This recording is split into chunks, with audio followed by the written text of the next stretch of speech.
People see like the one yes, but you don't realize you have all these no's, but just keep at it. Keep going, because it only takes one person to see something in you for it to change your entire life.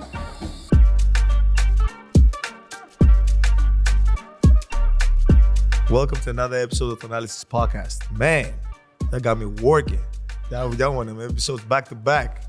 I'm trying to find time, get it in. I'm so excited today. You know, we have one of the special guests. You know, we got to do our intro, right? From VN, Virginia, number one. Okay, I'm with it. Zora, Big Z, Stephenson. Hey, hold on. Wait, that's funny because in college they did call me Big Z. I know. Oh, we do research. Research. Oh, buddy, thank you so much for being here. I know you're busy. I know the schedule is crazy for us too. I'm trying to find time to shoot these. But man, I really want to, your fan base, our fan base, people out there, people who are listening, watching, to know more about you. Yeah. So, I will say this is weird for me. I'm used to asking the questions, so I'll try to do my best. Okay, let's get it. Yeah. So talk to me. So how did you start? First of all, you had a great basketball career, right? And I don't know if a lot of people know this too. And I would like for you to talk about that. Yeah, I mean, I played Division I basketball at Elon University, 4 years. Was a captain for 3 of those years, and I had one job. That was to shoot the basketball. That's what I did. Right side, right corner, right wing. All the years growing up playing basketball, I tried to incorporate getting to the rim, attacking, my ball handling skills. I tried. Trust me, I tried. So you just... And yeah, the shot was just kind of always what stuck. And yeah, I was a 3-point shooter. Loved the game of basketball. Grew up in Northern Virginia, right outside of DC. And I mean, as a little kid, I was 3-4 years old, and my goal was always to be able to make a basket on the 10-foot hoop. My cousins played basketball, and it just was from the beginning, the thing that made me feel most alive was playing basketball. It's good because I saw the stats and I thought about it. I was man, 42.3% career high from the three. I'm she was definitely a shooter. Shooting the three. Yes, that's what I did. That's all I did, but it's okay. And then and now you end up. How did you get into broadcasting? Yeah, So this is your full time now. This is your full time. Do TV. Yeah, I mean, I only hoop when the coaches have enough time to play pickup, after shoot around or something. That's the prime of my hooping now. But yeah, in high school we had the TV show, morning news, right? Yes. Auditioned for it, got it. I thought it was the coolest thing. And being on TV, telling other people's stories, when that red light comes on and you get that feeling in your stomach, it was the only thing that felt the same as being on the court. And when I put my mind to something and I want to get good at it, I put my all into it. And so I decided, high school, even going into college, I wanted to do TV, specifically journalism and telling other people's stories and allowing the world to learn about people, right? Because that's how we learn. I think that's how we get better as humans, when we learn about different people. And so I first started in hard news, crime, politics, education. And now I get to do the I have a question about crime. I have later. I'll say later. And now I get to do the fun stuff, which is talk about basketball and football and gymnastics and skiing, which is awesome because that's the best part of life. But you do have a crazy schedule, right? I mean, I know we play every other day. We have but you and sports, you do have a crazy schedule. You go to every game, so you literally have to be there. Every Bucks game. Yes, I don't think people realize. So wherever you all are, I am. So I travel with the team. So if they're in LA, Miami, wherever, I'm there. So I have to keep up with the Bucks schedule. And then I also work for NBC Sports. And so I just wrapped up my first season with Notre Dame football. And so that's all the Notre Dame football home games. And so did that for NBC, covered the Olympics, the Winter Olympics last winter. I've done USFL, which is another football league. I've done gymnastics. So kind of putting in a lot of different things over the summer. I do play-by-play for the New York Liberty, did NBA Summer League for Turner. I'm kind of a little bit of everywhere, which I love. Yes, that's good. By the way, you were the first female to do a play-by-play for the Bucks, right? Yeah, I did. I knew that, but I didn't know it till right before it happened. Okay, which is great. It's cool opportunity. It's another milestone. Yeah. So do you think, I mean, covering crime, did you have any like stories that you like feel like you had that you covered? You was like, man, this is what's the word? The word is morbid. Is that the word, morbid, or how can I say Just this? awful things. Yeah, awful. It's awful. Yes. Yeah, I have a long list of things. But when it comes to crime, had to be the Chris Watts case out of Colorado. Yes. There's actually a Netflix Yeah, documentary. I watched that. I mean, I watched the docu-series on Netflix, but then I watched in the interview that you did, right? And he, like the way he was saying it, his face was like really, like, I don't know, I don't want to say, I want to say normal. I mean, looking back on it, right? He was very normal in a situation that was not normal. Like if your whole family's missing, you may present yourself differently. Yes. But in that moment, I said, who am I to judge how this man is acting? Of course. Like this is like supposedly the worst time in his life. Who am I to judge how and say how he's supposed to be acting? So I just thought that's how he was taking it. And he was super nice to me. We exchanged numbers and everything. Like looking back on it, super eerie. I was in his home and I was by myself. So my job right before the Bucks, I had a camera by myself. I shot everything by myself. Like it wasn't a crew. Wait. When you say by yourself, you mean, I'm assuming like, okay, let's say I'm like, saying the news or I'm reporting something. This somebody. Yeah. No, I set up my own camera and I put it up on a tripod. So you were by yourself? And I was by myself with this man in his house. And the only reason people came is because the police knocked on the door. And that's when we went outside and ended up doing the interview outside. I was in his home, setting up my camera, just kind of chit-chat. Was he by himself or was it other people? He was by himself. Okay. I mean, obviously, I don't think he would have, I mean, I don't know. I can't tell if he would have like. I mean, if you can kill your family,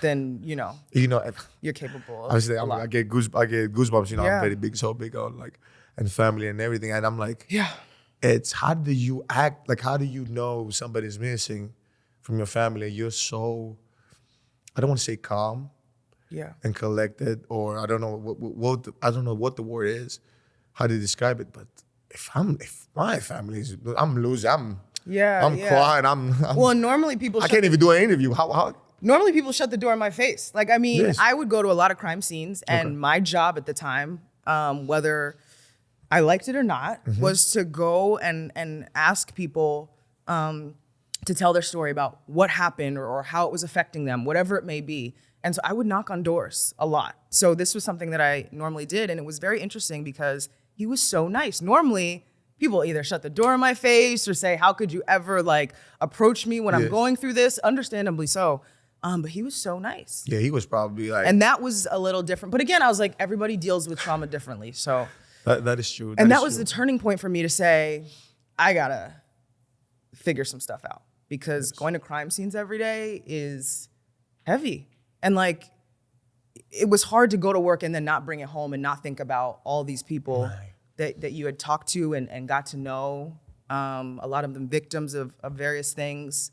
It was a lot. So what I do now, like sometimes you like network and talk to different executives and they're like, what's the hardest, question you'd ever had to ask like after a game? And I'm like, nothing compares to when you're going to like a crime scene or covering a natural disaster where people have like actually lost things. These games are like easier. Yeah, it's fun. So you just asked it, like, what was ever the hardest question you had to ask somebody? And I don't want to like bring the mood down here, but like, I mean, I've covered school shootings and I've been in the parents' home after they found out that their son was a victim. I talked about the Chris Watts case and being in that courtroom for the verdict and continuing to stay in touch with the family, like all those such hurricanes where floods had taken people's entire homes.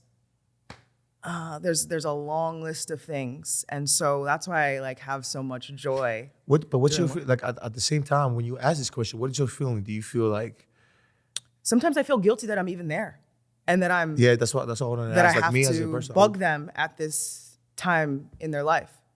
But what's interesting is for some families it helps to talk and to tell their story and feel like there's a a community around them. And there's impactful work too. I mean, a teenager that needed a kidney and you tell her story and it goes on the news and other people see it and somebody can donate a kidney. I mean, there's been so many impactful things, and those are the stories that keep you motivated and keep you going. Motivated, keep you going, keep you going. And it's like I would feel like I can't even tell about new. You know, sometimes I mean, I'll growing older, like getting older, you get more mature. You're like, okay, it's life. You know, you get to understand what's what. But when I was young, I couldn't even say bad news to my friends. I couldn't even say oh, you know, this happened. Like, you know, I would feel so bad.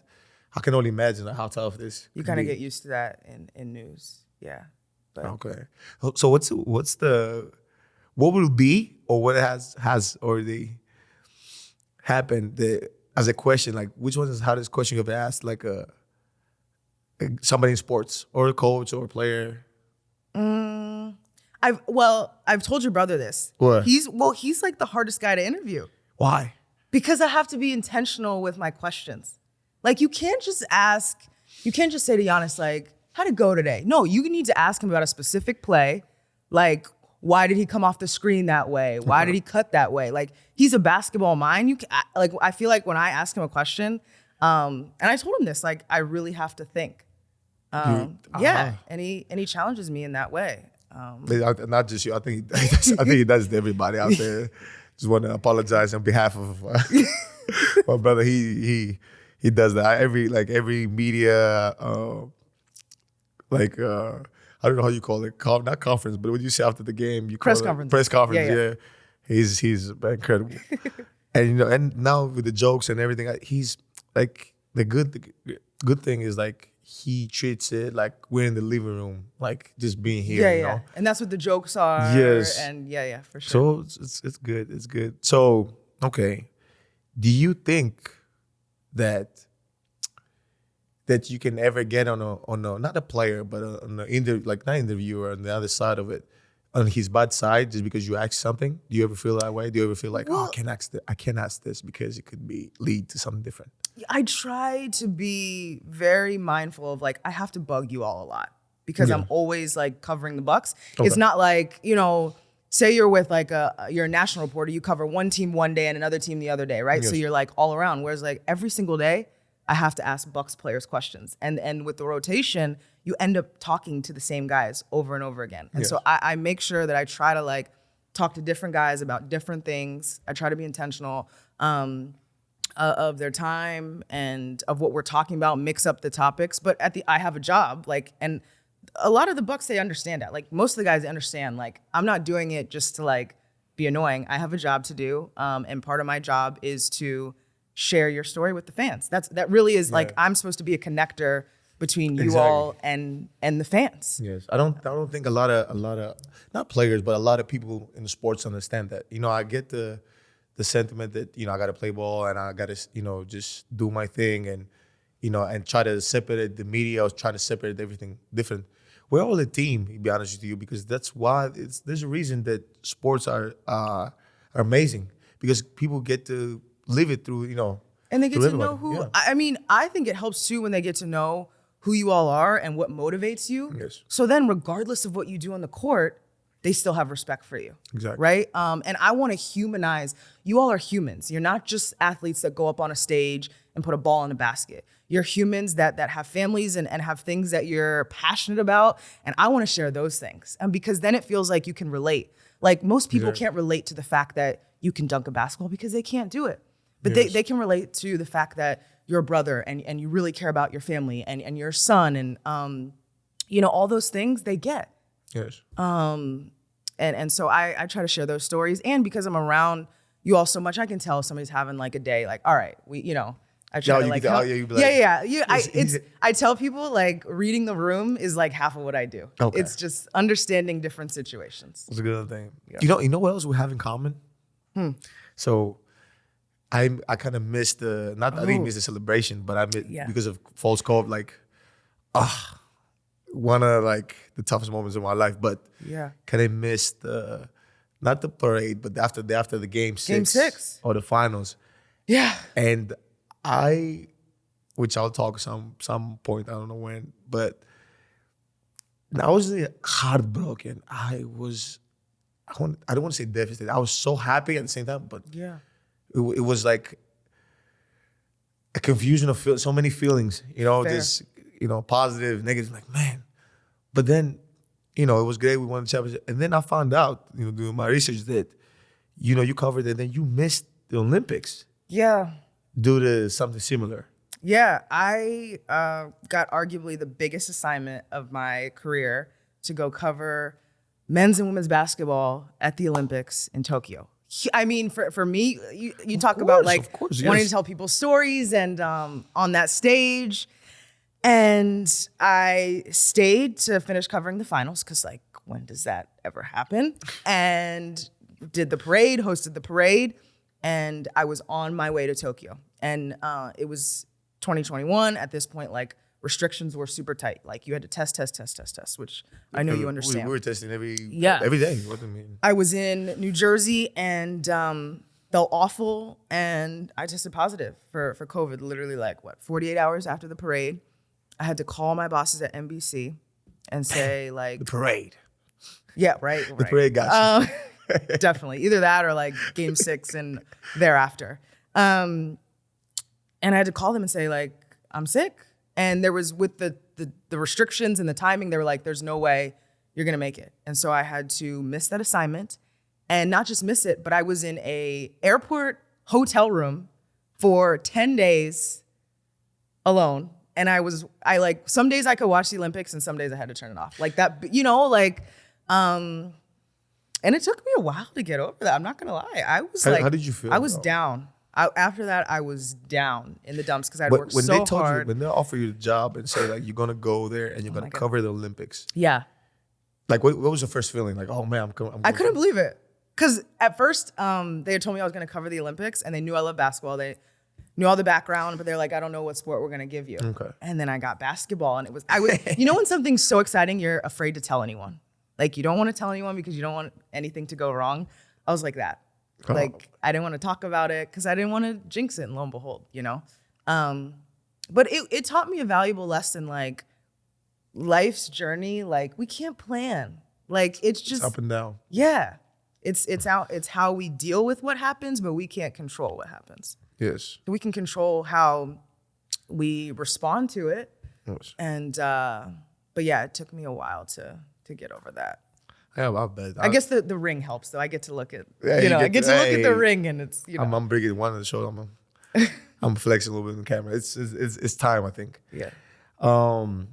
Did you watch Game 6? Yes, of course I watched Game 6. You and watched, I was like ecstatic. I can't imagine. I was in Phoenix when that happened, right? Yeah. So when that happened, I was Game 5 in Phoenix, and then I get the whole back and forth with the test, and I'm like, guys, is it positive or it's not? And I don't get an answer because the answer was like, it's not. But we gotta, you gotta, and where I'm from too, and the way I follow everything to the rule. I follow we follow the law. Like I don't want to say this just because I just feel like I don't want to be all over the place. So I was like, okay, guys, tell me what I need to do. And they told me like, okay, you might not come to the game or this game, and then we'll see for Game 6 or whatever. And then I flew from Phoenix to Milwaukee. And while I was in Milwaukee, I was like, man, I gotta get a hotel, and I gotta be somewhere. But I'm gonna, how do I can't go home because I want to, be right. So I go to the hotel, and then that's where I watch the game. That's where Alone. Yeah, but I guarantee you, I could literally make a movie about those 12 hours. I could literally make a movie, like the feelings, everything, and after, and just the phone calls after, the emotion, and how proud I was. It was. It's certain the words that I can't put into words, but like I'll tell you this. I'm in a hotel, and I got I'm watching. I'm eating some food, but I have the laptop to my right. Mm-hmm. So, I had the laptop on my legs, but it was so hot. I was like, I can put a pillow or something. So I put the laptop up there, And I watched the game, and the game is going close. And mind you, in the beginning of the game, when the game starts, I immediately I know I'm about to tear it up, but I immediately get goosebumps and I'm about to tear it up because I'm watching Giannis play, and I know him. When I see his face, I know what he's doing. So a lot of people might see a player and be like, okay, I know exactly what he's doing. I know what he's doing, and I'm getting goosebumps because I'm like, this guy, he wants it. He's about to because from the first play, he goes and blocks the shot. He runs from the middle of the court, goes and blocks the other guy's shot. Then all of a sudden, he's jumping to block every shot. He's going on every rebound. He's diving from the ball. He's screening every screen to the tee, to the point, everything.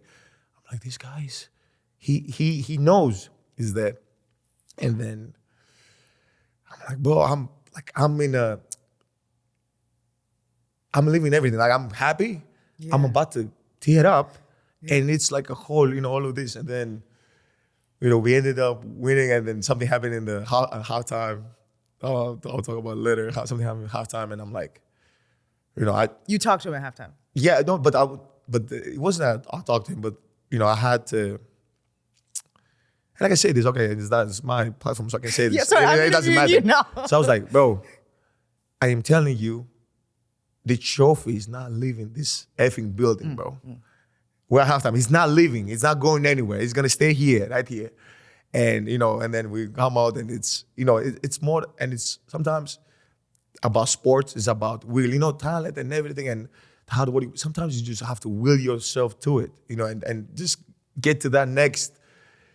Not in the how your shirt says in the zone, just to get to that, that kind of level, and the rest is history. But then I was like, I was crying, I was everything, and I think the GM sent me it was this because I'm watching it, but with the way I'm on Wi-Fi, so it's kind of delayed. Mm-hmm. So I'm like, oh, everybody's going crazy. I'm looking out the window, everybody's losing their minds, and my phone is ringing. And I see the text message, and I see hey TA, congratulations, you're an NBA champion. And I immediately throw my laptop up. I start tearing up. I cry. I'm laying up. I can't even get up. I'm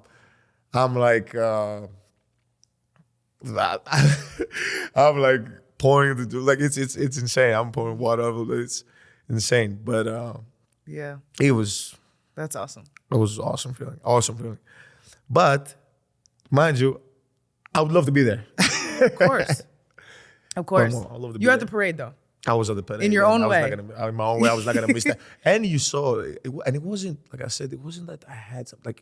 I just wanted to make sure people took this seriously. That's why that's why I didn't show up in the game. I could have went to the game. I could have did certain things. I just wanted people to understand, this is serious, Yeah. And, this, people say about conspiracies, not conspiracies. I don't know about any of that, but I gotta tell people who follow me, people who support me, guys, take this seriously. Well, I mean, I've had it. It sucks. Yeah. So, exactly. That's fact. So, okay, enough about me. This is not about me. It's about you. Future plans. What are your future plans? Oh, well, I love what I'm doing with the Bucks because I get to dive deeper and tell more in-depth stories because I'm covering the same team, and I have to get creative, right? Okay. I have to give the fans something different, even though it's the same guys. But I have really felt so fulfilled and challenged with the work that I'm doing with NBC. Okay. And the football and the gymnastics and the winter sports, because those are sports I didn't play. And so I have to focus in a different way.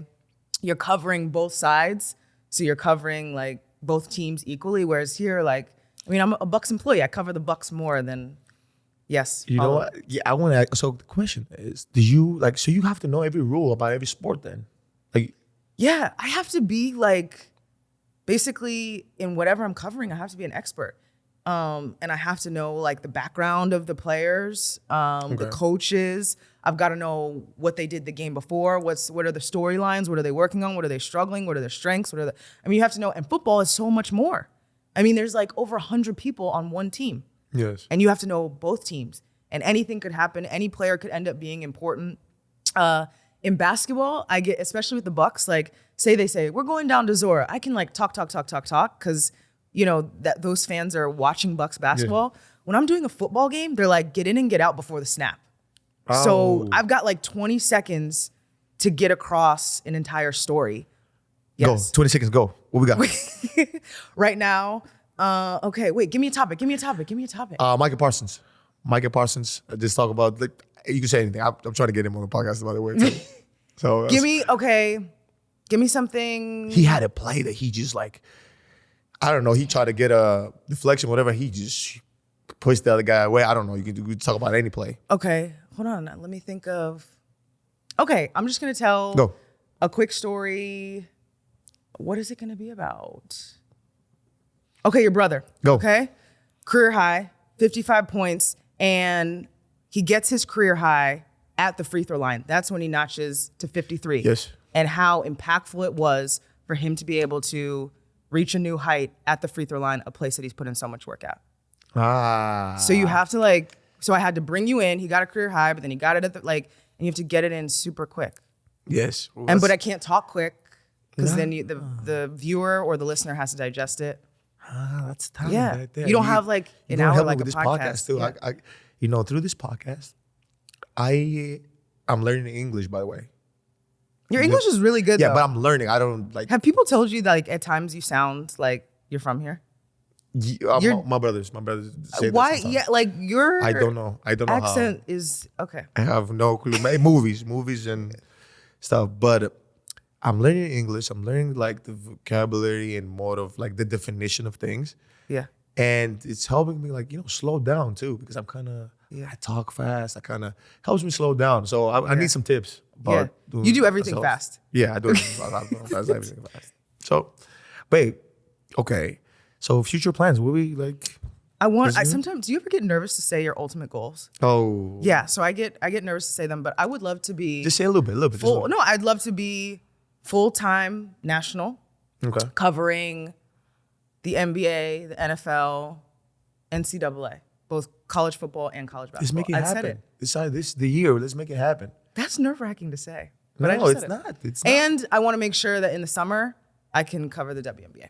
Yes. And I want to be, now I'm going all in. No. I want to be able to report. So that's like the sideline report of the interviews.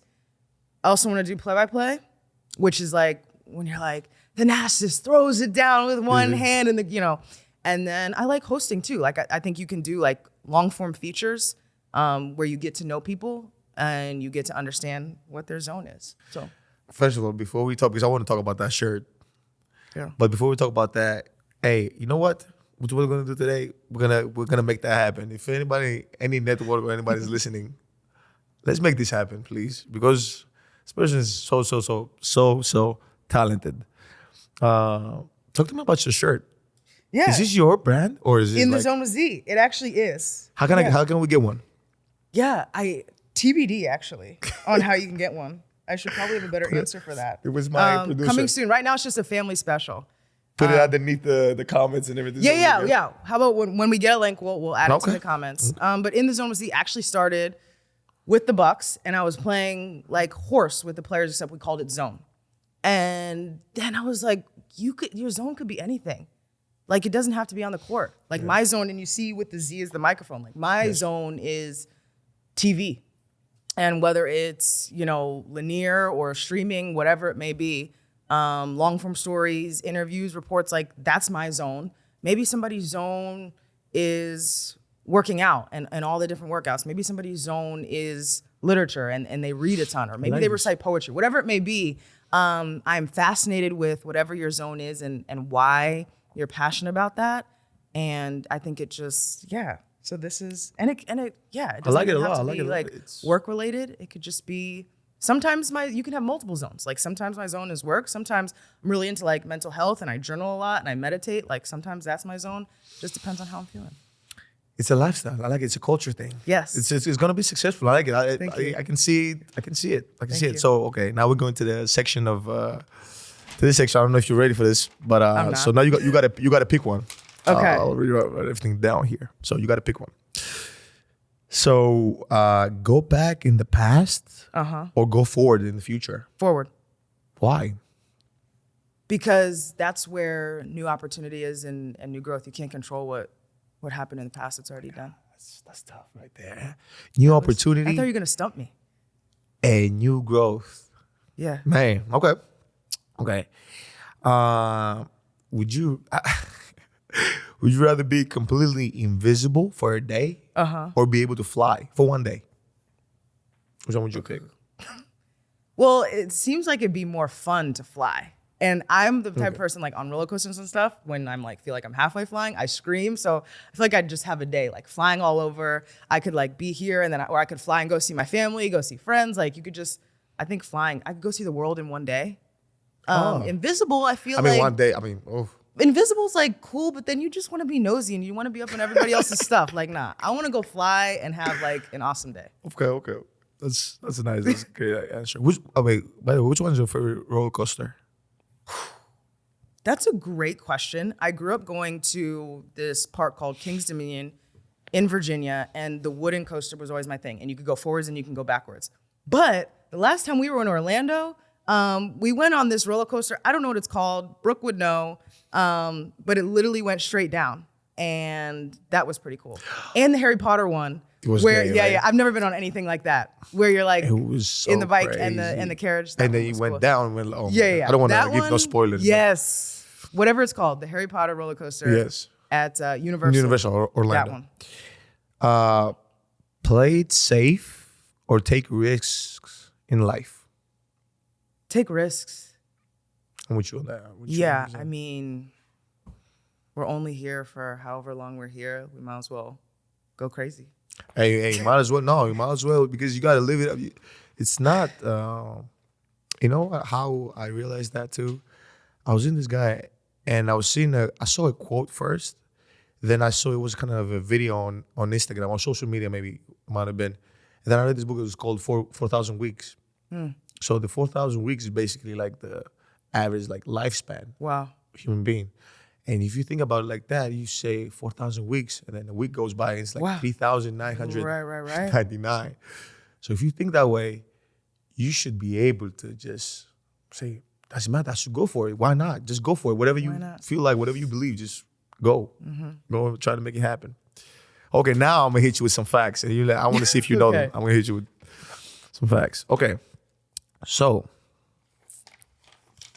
Wait, did you know these facts before you? Some of them. Okay. Some of them. Okay. Some of them I know. I didn't know. Some of them I didn't know. I'm doing my research. Yes. Same time. So did you know that to prevent themselves from drifting apart, like sea otters, right? Did you know that sea otters, to prevent themselves from drifting apart, they like hold hands when they sleep? Definitely did not know that. He's not super crazy. cute though. What's your opinion on that? What do you think? I like the teamwork. I like the strategy. And who would want to wake up and their whole tribe is gone? So, yeah. I like that. I like that. But like, what? I mean, how do they like? When you're asleep, like you naturally relax. Like they hold hands while they sleep, and they just don't. So they just away. So that's cool. I did not know that. Okay, so did you know, right, that the sunsets in Mars are blue? Like, you know how here it's like kind of reddish, like a golden, golden, are blue. No. Do we know why? Because they're like where they are from the sun? I'm assuming they're in the other side of it. But cool. Let me ask you a question. What if you saw like a blue moon, not a blue sunset? What would you do? What would you just think? I'd take a picture. Think it's beautiful. I would be. Would you freak out? If it's blue? I don't know. See, I'm saying this now. Maybe I don't know. Should I be freaking out? I'm the type of person like, oh, that's cool. And then somebody's like, no, that's bad. And I'm like, oh, we should be freaking out? Okay, we'll start freaking out. So you one of those people who probably see like a meteor or something coming in, and you're like, oh my God, just take a picture. Yeah, like, wait, we should probably run. Okay, good. Okay. Got it. So, okay. So we didn't know this. Okay, so I'll give you the last one. See if you know this one. Okay. So you know the Rubik's Cube, right? Yes. Okay. Ugh. So did you know that the creator of the Rubik's Cube took like a month to solve it before creating it? So basically, before he brought it to life, he took me a month for him to even solve it. Yeah. Did not know that. And I think it just speaks to how hard it is and how impressive it is that people can do that in seconds now. In seconds. In seconds. That's the I'm not mind blown by this. I've never even. I mean, I've tried, but never seriously, because Yeah. there's a formula. You can't just like do that and hope. Do you're we good. know what it is? Do you know? I don't know that, but I know there has to be a formula. So I'm thinking the formula is like the one in the middle. So the color its side is the one in the middle. But I remember when I was younger, I used to like do it a little bit, just leave it, go eat something, go But you somewhere. can't. But you can't. The one at its core, but you can't see the color.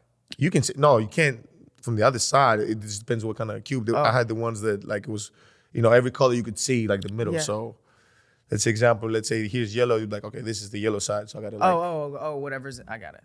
See, I never even got that deep. Okay, so let's do this. I would love to know about a point in your life that, it was like, okay, that you really needed, not motivation. And I say this because we have people, who are watching us and they want to, or listening, Yeah. and they want to know how to go through tough times, and you're very successful in what you do, and just for them to see, like, if they can do this, if they're going through hard times, I can go through them too. So Yeah, I mean, the Olympic situation was tough. I had surgery last year. That was tough, and it kind of sparked the tattoo that I have here. what is the tattoo? Yeah, so it says "Keep a Going," which is a poem that my grandmother, who was passed, used to recite all the time. She was amazing at reciting poetry, and so it's in her handwriting. And it just and I have it purposely on my right arm where I can see it, because no matter what the day brings, we keep going. You keep going. No matter what life brings, we keep going. And I'm big on keeping perspective. Like, I have all these like career goals, Yes. but family, friends, faith, my character, like, that's all way more important than what we do, right? That, like, what we do is not who we are. Exactly. And so I think, like, whatever hardships I go through, anyone goes through, hopefully you find perspective in it, and it regrounds you to what your values are and what's really, really important. Because so many times we can get caught up in, like, all the things that don't necessarily matter. Yes. So keep it going and take it one day at a time. One day at a time. I feel I'm like not always this deep though. I'm good on the motivation. This is why I did it. This is why I want to do this podcast, not just for me to see, for people to come in and really like motivate people and tell them their stories and tell them their perspective. And I do have one more for professional advice. I talked about that like position when I was in news after Chris Watts, and I knew I needed to switch something up. I was doing all like crime and politics, and I didn't necessarily have a sports. By the way, did you switch up right away after Chris? So that would have been like maybe in the fall, and by summer I'd gotten the Bucks job. And at that point I said, hey, I want to go back to my roots. I miss basketball. I miss sports. I miss the fun stuff. Yes. And I sent in TV, we do something called a reel. So it's just like clips of you doing your job. Okay. And I sent it out to all the different college conferences, various teams. And sometimes I get replies. Sometimes you get, maybe later, or great stuff. Sometimes you get a no. Sometimes you get no response. And I get so many people that reach out to me now. And I want to remind them, like, the Bucks saw something in me. It was just one team, one organization. And it only takes one yes to change everything. Exactly. You can have all these, like, people see like the one yes, but you don't realize you have all these no's. But just keep at it. Keep going, because it only takes one person to see something in you for it to change your entire life. Oh my God. Can we put that on social clips? Can we clip that, please? Put that on. Oh my God. It only takes one yes. Yeah. Please keep that in mind. Hey, go about your day. It only takes one yes. Okay. I have more questions, but I don't want to. I know we go through time. But do you ever think like the schedule and everything has an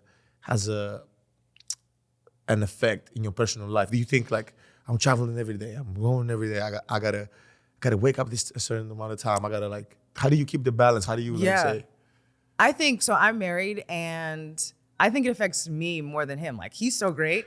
Especially like we get to like the second and third city on a road trip. I'm like, I want to, and like for me too, like there's not many women that travel with us. Yeah. So like, you guys have your all your teammates, right? Yes. Like you guys, me, I'm alone a ton, right? And so sometimes you get a little lonely and you're, it's more of a miss thing than an impact.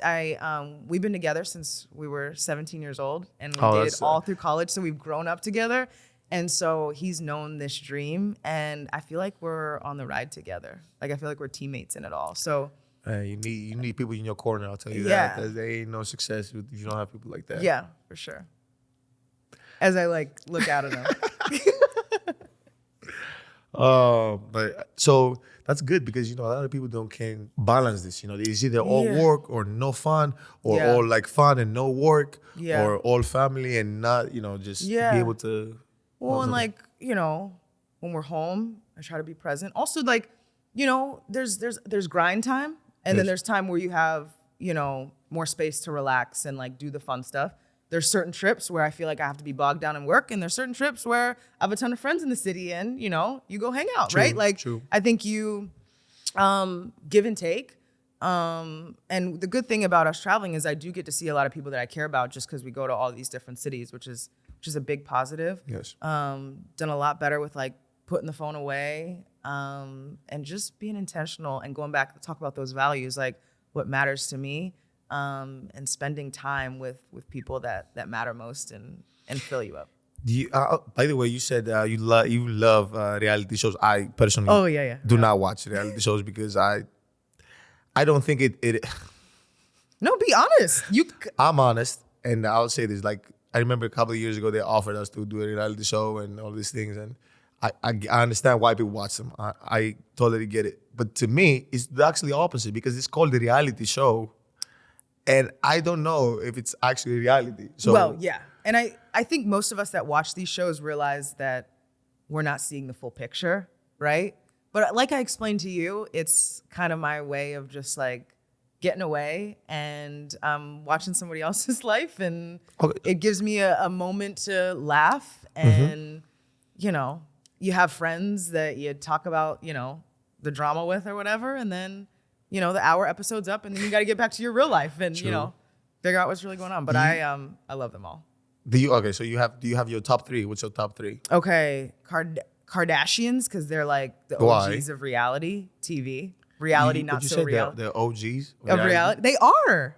Really? Like, yeah. I mean, if you want to get into the history of reality TV, you probably go back to like the Real World and all that. But like in terms of like me growing up, I felt like I grew up on the Kardashians. That's a crazy statement to say.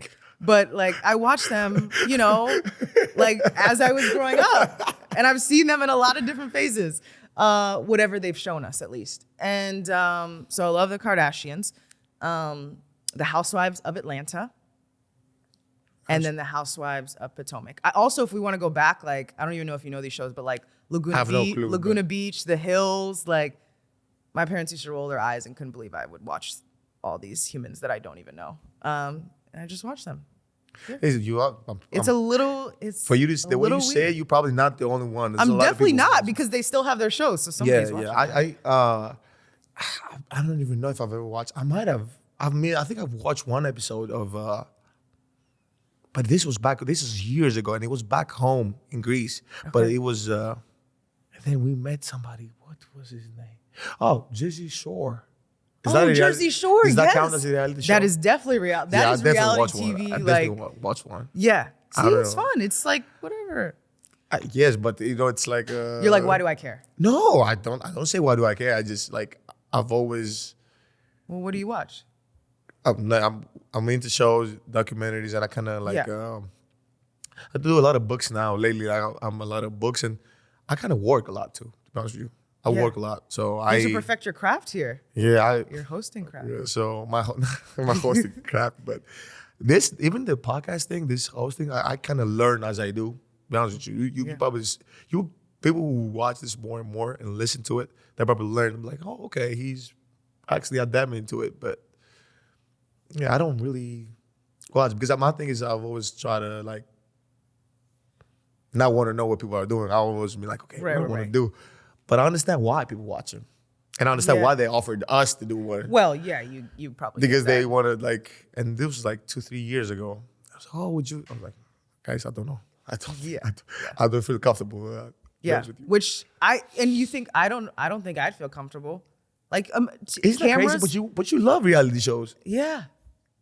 But I also respect like, I mean, say some like I would never like be that crazy, person. Like they're, real human beings. But it's entertainment. Okay, so now I'm gonna ask you this, and then Just I fascinated by the reality TV. I'm I don't know if I should have shared that part of my life. But I'm saying, okay, what is an episode that you said, oh my God, this story is crazy. This episode is crazy. Oh my goodness. Any episode of Atlanta. And the way. So talk me through one. Well, they just argue a lot. And it's like, it's About what? About what? Just in general? Relationships, who has more money, and the status. Crazy. It's not the best. And I don't want to just put it on Atlanta. Like every housewife, like I talked about Potomac, Salt Lake City. But then you see them go through like real things. You see them like get married, or you see them have kids, or and you follow their life or whatever. Okay, so if you had to suggest to me that I don't watch reality shows, like which ones should I watch? Or like anybody? I mean, it depends what you're into. I like it. I mean, Atlanta is my favorite. Okay. Atlanta. Do you like the city of Atlanta? First of all, I think Atlanta is amazing as a city. Yeah. Yeah, just because. And you might have gone to like some of the same restaurants. Yeah, I think one of my. So, I'm not from here, so like when I say some stuff, people kind of like are like, what? He loves Ruth's Chris, or he loves like a certain place, or like, because I'm not from here, so I kind of like a certain place. So like Ruth's Chris, I love sweet. They had this sweet potato pie, like casserole or whatever, for years now. Like I always want to go there, but I can't really tell the difference between a high-end restaurant or a great, because every restaurant is great to me. The food, I like the food. That's like, a great perspective. Yeah, can't really tell unless I'm in Greece. When I'm in Greece, I can like tell that it's different. It's different. Okay. Then I'm from there. I get to understand. Okay. Yeah. This restaurant is kind of different than this one, or this has more of a Mediterranean flavor to it, or more. But you can, like in the States here, there's some places that are like steakhouses. There's some places that are more like Asian fusion. There's Italian places. Yeah, I'm open to. So you can tell the difference. Oh no, of course I can tell the difference. I just meant to like, fine dining versus like fast food. Yes, that's what I meant by fine dining. People might say like, okay, you like to go to what's the other one? I used to take my brothers. My younger brother, he used to play AU, and they used to go. He had the buffet. Golden Corral. He might have been Golden Corral, and just like, and it's just me coming from Greece and people, oh my God, it's a buffet, so much food, and young kids and we're all running around, and things like this. Yeah. And I think too, like probably every year, maybe there's a different restaurant there. Yes, but now that I get older, I understood that. But for the past, not now, but like 5 years ago, if you'd have told me, I'm like, it doesn't matter. Like, if I want to go out with my friends or go out with anybody, I can. I'm like, oh, you can pick the restaurant. You could go anywhere. Yeah. No, I usually know what I want to eat. And some days it's the fast food, some days it's more of like, I like to sit down, like atmosphere, vibes. Okay, that's true. That's okay, because you get to, and it's good too. You know why? Because so much we travel. Like I personally, when we go to every city, I always try to either get Greek food or Nigerian food. At every city? At every city. Oh, so what city has the best Greek food or Nigerian food in the NBA? That's a great question. I want to say best Greek food. I had, I don't want to exclude cities, but New York, man, is just like naturally out there. New York. I've had some in Toronto too, but New York, and then Nigerian food. I want to say Houston. Like Houston was good. Houston, had to get some good food in Houston, and LA was good too. But Houston was good. Can I use that story? Yeah, you use it. Okay. You use that. That's a good one. Yeah. So every city you try to find the best Greek food. Nigerian food. Every city I can, and then I just do like sightseeing. Like I would go like to New York, and if we play New York and we had a day off, I'll do like musicals or do like Nice. yeah, because it's nothing like Why not? why not? And then depends on what kind of period of time we are as a team too, because if we're in a time that we all are trying to figure out everything, I gotta do my scouting. I gotta like know who we're playing. I gotta go through my routine with my brother and say, okay, we do this is what we're doing. This is the, like game plans or whatever, etc. But if I don't have to do that, or we're in a long road trip, I'm just trying to find fun stuff to do if I can. But yeah, I guess that's basically it. Hey, thank you, and again, thank you so much for coming to the show / podcast. I don't know how. A little bit of both. Little bit, but it was. I think, and when people watch this and people see this, I think I want them to get to know just a little bit more. I know you're successful. You're famous. People see you, but just to get them to know you a little bit more. No, I'm honored that you had me on. It means I'm not bugging you all too much. So thank you. And you need any like host tips, you know what I'm 100%. And hopefully the next time we do our next podcast, you've achieved everything. Yeah, and the next one, you'll be able to tell a story in 20 seconds. In 20 seconds. I need that. I don't think I'm there yet, but I'm not there yet. I'm not even close. No. You can do it. Thank you. Thank you. Thank you guys for tuning in. Thank you for people who are watching it on YouTube or be listening and on the platforms. I want to say thank you guys so much for your support. If you want to watch some of the social clips, you can watch it at Thanasis Antetokounmpo 43. Or you can go on Zora Stephenson socials. Please show some support. Follow her journey through the NBA and through sports and through broadcasting. And man, see you.